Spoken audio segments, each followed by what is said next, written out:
The last administration has to acknowledge that we failed, not for want of trying, but we failed. We failed to prevent a horrific loss of life.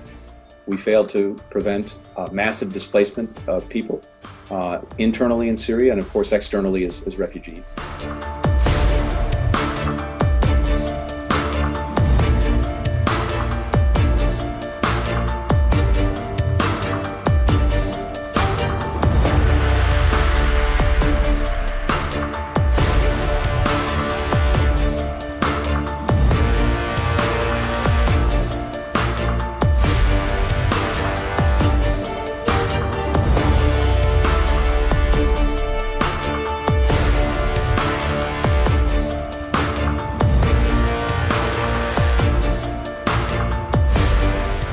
Right now, what diplomatic process exists, the U.S. is AWOL.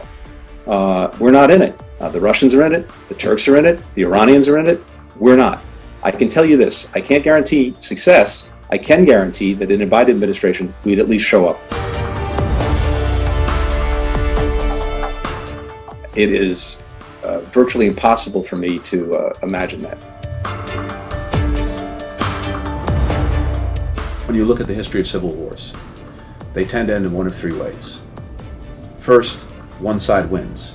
But in the case of Syria, that's not happened because whenever one side has gotten the advantage, the patrons from the outside of the other side have come in and supported it, and it's rebalanced things to some extent.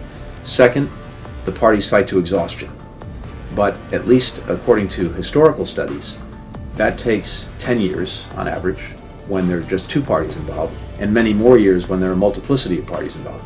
Syria is just entering its 7th year, so that suggests that exhaustion may not be around the corner. The third way is some kind of outside intervention, some combination of military, political, diplomatic intervention. That's what we've been trying to do, trying to get everyone on the same page among the outside patrons to try to bring this to an end by using their influence with actors inside of Syria.